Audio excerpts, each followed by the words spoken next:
How must those who come to God worship Him? This is the question that we seek to answer today as we continue our verse-by-verse study of the book of John on Walking Through the Bible. Of His word, the glory of His cross. If you have a Bible with you, turn to John chapter 4. We're going to be reading from verses 15 to 26. If you don't have a Bible, don't worry. Just follow along with us on the screen. The version that we'll be reading from is the New King James Version. So, John chapter 4, beginning of verse 15. The woman said to him, "Sir, give me this water, that I may not thirst, nor come here to draw." Jesus said to her, "Go call your husband and come here." The woman answered and said, "I have no husband." Jesus said to her, "You have well said, I have no husband, for you have had 5 husbands, and the one whom you now have is not your husband. In that you spoke truly." The woman said to him, "Sir, I perceive that you are a prophet. Our fathers worshipped on this mountain, and you Jews say that in Jerusalem is the place where one ought to worship." Jesus said to her, "Woman, believe me, the hour is coming when you will neither worship on this mountain nor in Jerusalem worship the Father. You worship what you do not know. We know what we worship, for salvation is of the Jews. But the hour is coming, and now is, when the true worshippers will worship the Father in spirit and in truth, for the Father is seeking such to worship him. God is spirit, and those who worship him must worship him in spirit and in truth." The woman said to him, "I know that the Messiah is coming, who is called Christ. When he comes, he will tell us all things." Jesus said to her, "I who speak to you am he." Jesus is at the well speaking with the Samaritan woman. He has asked her for water, to which the woman was shocked that a Jew would even ask her for that, seeing the hatred among the Jews and the Samaritans. Jesus said that if she only knew who she was talking to, she would have asked for living water, which of course were his words which lead to eternal life. Now here in verse 15, the woman responds to Jesus by asking him for some of this water so that she would never thirst again and have to come to the well. Although she understood Jesus' words and aspired to have this water, she missed the point, thinking that Jesus was talking about physical water when he was speaking of spiritual water. Now Jesus could have become frustrated at this denseness of this woman's response, but no, he decided to approach her from a different angle by asking her to go get her husband. Now Jesus knew her situation already, and I don't believe he actually desired her to go get her husband at that exact moment so that her husband could explain Jesus' words to her, but he wanted her to respond in a way that would prove to her who he was.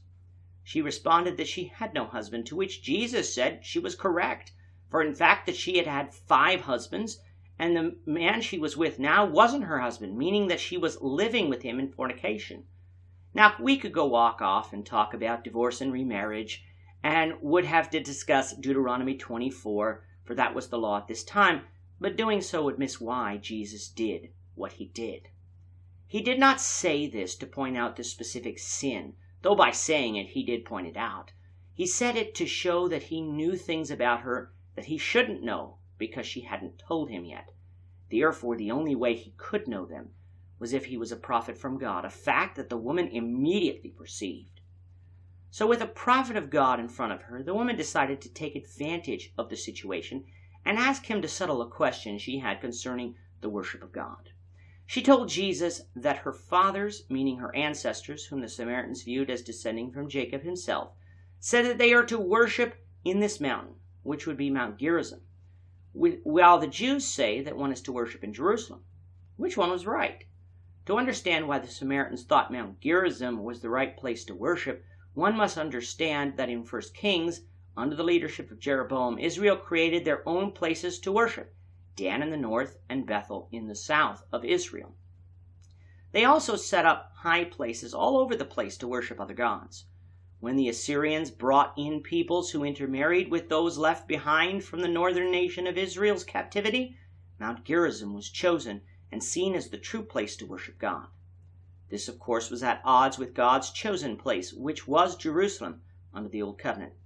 Therefore, the Samaritan religious tradition was wrong, even though it had been handed down by their fathers. They thus were trying to worship God, but were not doing so in truth. Jesus, though, wanted to get this woman to see past the physical to what he was really teaching, which was the spiritual living water. He said that the Jews worshipped what they knew, in that they correctly worshipped God where he placed his name, while the Samaritans worshipped what they didn't know. But the hour was coming, and now is, when neither on Mount Gerizim nor in Jerusalem would people come to worship the Father. Jesus wasn't saying that worship wouldn't take place there, but instead was saying that the physical place was no longer going to matter, because true worshipers would not worship God by looking to the outward or physical rituals. Instead, they would be looking to the inward or spiritual aspect of worship that comes from obeying God in truth from the heart. It is not that one could not worship God from the heart under Moses, for many did. But even when they did, they still had to worship using physical sacrifices, a physical temple, and physical priests. That was coming to an end. Under Christ, there would be a spiritual temple in which God would dwell. All Christians would be spiritual priests, able to offer spiritual sacrifices to God. The reason that God desires this worship is because God is a spirit. He is not physical. Why then did God set up these physical rituals? Because the price for sin had not yet been paid, and so he was separated from man until such price was paid. After the price was paid, though, the way into the spiritual presence of God was open to man, and the way in was through Christ. But in order to come to God, you must worship him in spirit, which is worship that comes from the heart, and in truth, the worship that God has designed. Now it seems that the woman didn't really like this answer, or at least wasn't willing to accept it yet, so she told Jesus that when the Messiah came, whom the Samaritans were looking for, he would tell them all things. She only saw Jesus as a prophet. However, Jesus corrected her by saying that he was the Messiah, and he had just revealed to her the living water that she must drink in order to obtain everlasting life. With that, our time is up for today. The Lord willing, we hope you'll join us for tomorrow's discussion of John chapter 4, verses 27 to 38, as we continue our walk through the Bible, one verse at a time. Thank you for watching today's episode. We hope that you found it edifying and ask that you not only subscribe to our channel and podcast, but that you like and share this episode among your friends, so that the saving gospel of Jesus Christ can go out to the whole world.